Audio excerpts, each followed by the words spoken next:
আজকে ফজরের নামাজ পড়ে ফজরের যে ক্যাম্পেইন ছিল, ক্যাম্পেইন করে আমরা বাংলা মোটরের দিক থেকে যাচ্ছিলাম। তো বাংলা মোটর মোড়ে এক চাচা, উনি সারা রাত কলা রুটি বিক্রি করে আর ডিম সিদ্ধ বিক্রি করে। তো উনি দেখে দৌড়ে এসে আমাকে জড়ায় ধরলো এবং হাতের মুঠোয় একটা টাকা দিল যে এটা আমাকে গিফট হিসাবে। তো আমি নিব না, তারপরও নিলাম, যে মনে করলাম 100 টাকার একটা নোট হবে, না নিলে উনি কষ্ট পেতে পারেন, এই জন্য নিলাম। একটু পরে খুলে দেখি সেটা 1000 টাকার নোট।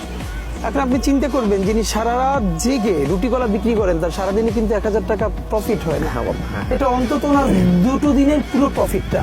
তা আমি দৌড়ে আবার ওনার কাছে গেছি যে আমি এটা কোনোভাবে নিতে পারবো না, আপনার পকেট থেকে আমি নেই, আপনার পছন্দ, আমার পছন্দ মতো আমাকে দিতে হবে, নইলে আমি নিব না। কিন্তু সে কোনোভাবে রাজি হলো না এবং মানে দেখলাম যে তখন উনি অনেক কষ্ট পাবেন।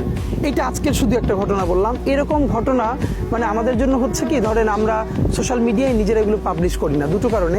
একটা হলো যার সাথে এটা ঘটছে সে তো কোনো কিছু প্রাপ্তির আশা এটা করছে না বা আমাকে দিচ্ছে না, শুধুই ভালোবেসে। হ্যাঁ, নাম্বার 2 হলো তার তো একটা প্রাইভেসিও আছে, আমরা তো সেটা নষ্ট করতে পারি না।